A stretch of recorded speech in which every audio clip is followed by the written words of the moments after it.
So, ayan siya guys. Time to cooking na. Siyempre, mag-umpisa na tayo sa ating cooking time. So, ito yung ating gulay for today ni Lola. So, tanggalin na natin to. Yan.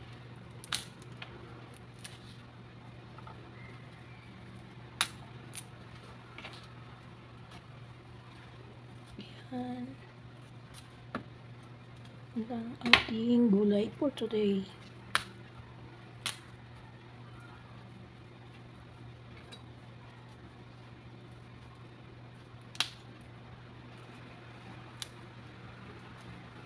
Alam niyo naman paano gulayin ito, di ba? Kasi na-share ko na yung paano siya gulayin. So, ang style ko dito is pakuluan lang siya, tapos lagyan ng asin. Tapos, magisa ng bawang para toppings niya. Ganun ang kabilis. Tapos ngayon, ang pares ko dito is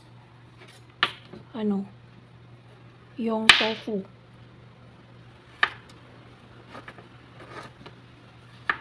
So, ganyan lang. Babad natin sa tubig. Tsaka tapos pag ako'y nagulay nito, tinatanggalan ko siya ng balat. Makapal kasi diba? Hindi kagaya sa cauliflower. Ito siya, makapal yung kanyang balat. Tapos hatiin ko na siya. Ganyan, diba? Pag sobrang laki, hinahati ko siya. Ganyan lang.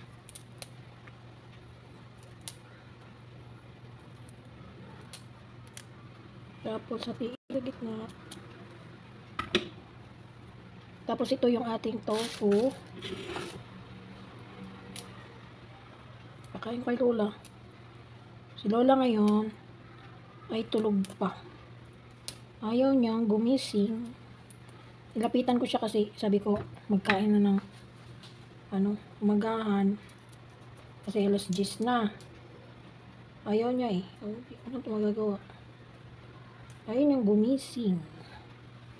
Parang laki no. So, hatiin pa natin para hindi ganong malaki. Ay, ito wala pa na. Nasanay kasi ako na natanggalan talaga ng ganito. Yung balat. Nasanay ako doon sa dati kong alaga. Yung una kong punta dito. Pag nagluto kasi si Lola, malakas pa si Lola, marunong pa siya magluto. Sabi niya, maghimay daw kami ng gulay. Tapos ginaganito niya yung broccoli. Pag cauliflower naman, hindi. Ito lang kasi makapal yung niya ba balat. Tapos hatiin lang siya. So yan. Mabilis lang to kasi pakuluan lang naman to. Matagal lang maghimay. Ito yung pakain ko kay Lola. Tsaka yung tofu. Ayan, ito. Yan lang ang ipakain ko sa kanya. While tulog siya, lulutuin na natin. Tapos si Lola ngayon, sabi ng amo ko, pag may kamote, no need rice na. Sa madaling salita, ayaw niya daw pakainin ko si Lola ng rice. So, kung may kamote, kamote lang daw. Kung may kalabasa, kalabasa lang daw. Kung may patatas, patatas lang daw. So, walang patatas kasi mahal ang patatas. So, ang papakain ko sa kanya is kamote or kalabasa. So, yung kamote, guys, lang yan siya, pakuluan ko lang siya. Or steam. Tapos, kalabasa, ganun din. Steam lang din siya. So, ganyan lang.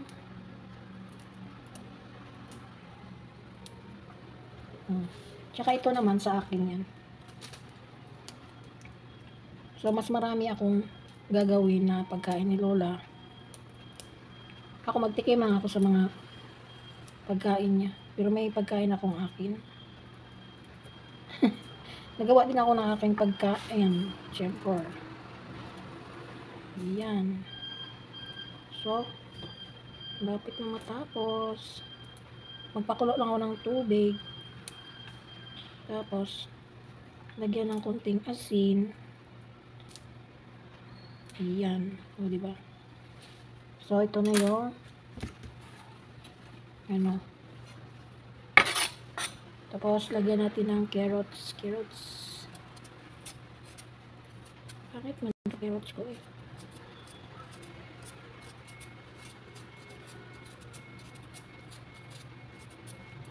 Nagtaka na yung mga nasa therapy, hindi na kami nagpunta.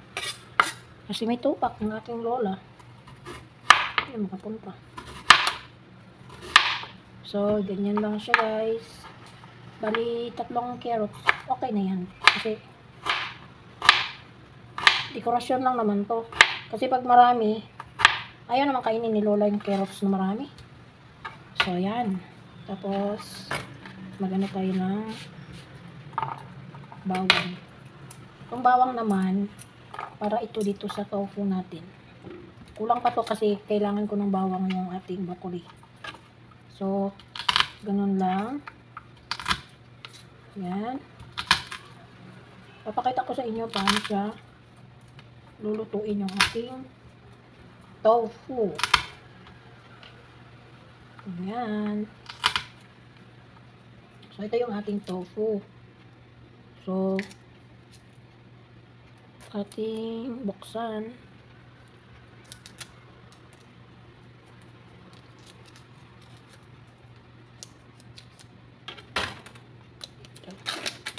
So, ayan na yung tofu natin guys. Ayan. So, anuhin ko siya. Ilagay ko siya sa plato. Ganyan. Tapos, ilagay natin dito. Ayaw maglabas. Ba't ayaw mong lumabas? Ayan. So, ganun lang siya guys. Tapos, i-slice natin siya.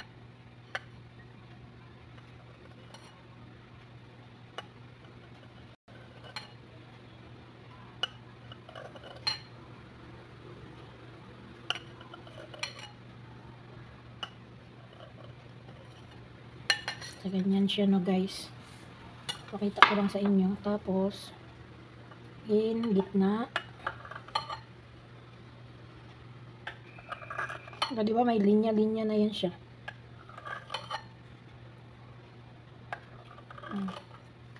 So, 2 beses to iulamin ni Lola. Mamayang hapon, tsaka tanghali. Hatiin ko lang siya. Kasi marami to siya guys. Kasi kung ibigay ko to sa kanya lahat, uubusin niya talaga to. So, yan. Anuhin muna natin itong ating bawang. Kasi, ito yung ating gawing toppings dyan sa ating tofu. Ayan. Ginuna ko siya para prepare ko lang siya lahat. Para pagluto ko, dire-diretso na. Ayan siya guys. Mabilis lang naman to. So, importante yung kay Lola na pagkain. Okay lang sa akin kasi very easy lang yan sa akin. Ito kasi kailangan natin prepare yung sa kanya. So, ganyan, gayatin natin ng maliliit. Tapos nito, ibisa ko siya mamaya. Tapos may kasama itong sibuyas dahon. So ito, igisa ko muna siya saglit. Itong bawang, igisa ko siya saglit. Tapos, lagyan ko ng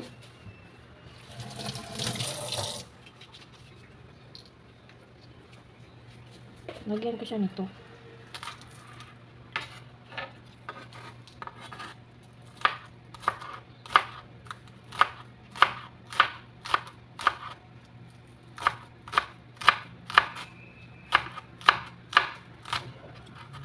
Sa akin kasi, ano lang yan sa akin. Vegetable salad. Papakita ko na lang sa inyo pag natapos na yung sa akin, hindi ko na ipapakita sa inyo kung paano ko gagawin. O, diba? So, ito na yun. Ito na yung iluluto ko dito, tsaka dito, tsaka ayan. Ito namang broccoli ko, pakuluan ko muna saglit. So, ayan, kulo na yung ating tubig, guys. Lagyan na natin yung broccoli. Pakuluan na natin. So, ayan. Ganun lang. Very easy to cook ng vegetables na Taiwanese.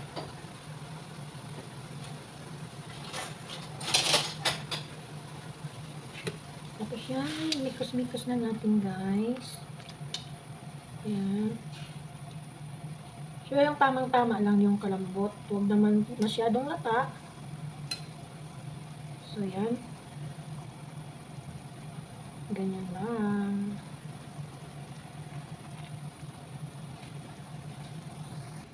So, ganyan lang siya, guys. So, ayan, malapit na siyang maluto. Yung content ni Lola ay wag ganong maigas. So, need natin i-try kung okay na. So, 1 minute more para tama na. So, ayan, hanguin na natin kasi ano na siya. Luto na. So, ayan. Hanguin natin siya, guys.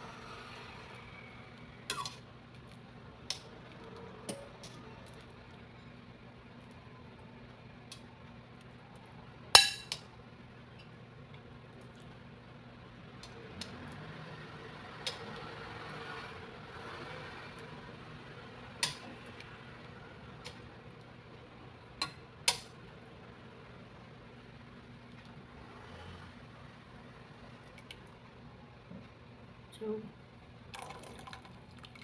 tanggalin natin yung tubig. Tapos i-toppings natin itong mga carrots sa taas. Kapag nagluto ako nito, konti lang yung carrots kasi nga ayaw man ni Lola magkain ng carrots pag marami na. Kaya pangkulay lang yan sa ating gulay. So, yan. Pangpakulay ng gulay, ng buhay sa gulay. So, ayan na siya, guys. Very simple. Simple cooking. So, ayan. O, diba? Ganun lang. Kabilis. So, ayan siya, guys. Isa na tayo sa ating broccoli. So, isa lang natin na saglit dito ating bawang. Ayan, naka-brown lang natin siya, brownish. So, pinatay ko na yung apoy kasi malakas ang ating apoy. Masunog yung ating bawang, guys. So, ano tayo ng halipay. Ayan, so nag-brown siya. So, lagyan natin ng konting seasoning. May lasa din. Kaya magluto. Lagyan ko ng konting seasoning. Tapos i-post na natin dito sa ating broccoli. So, ayan ang ating broccoli, guys. Lagyan natin dito. Bigat ng ating kawali kasi. Tapos hindi ko bisa na natin. Kasi ang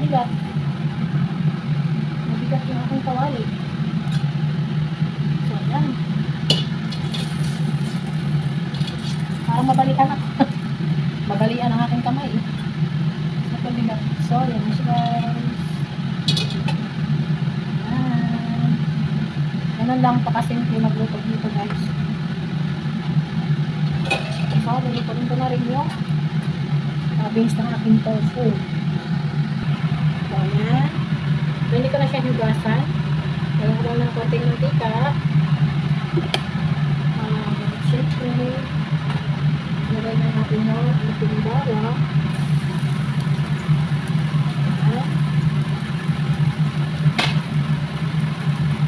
Mix natin.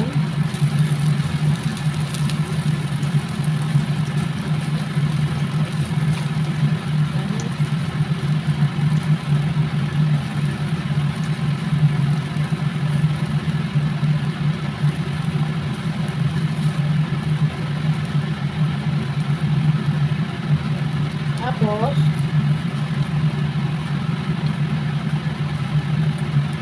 lagyan natin ng oyster sauce. Pero ito siya guys. Patayin na ito ang apoy. Kasi masarap pa lang natin ano. Lagyan natin ang oyster sauce. Ayan.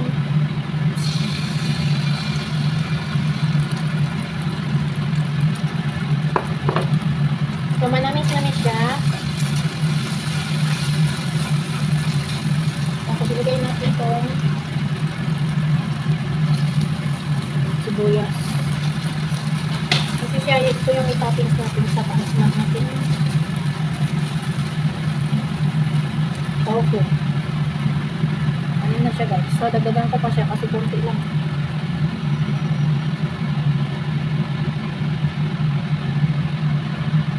Ayan. So, ito siya ang itoppings ko sa aking tofu. So, this is it.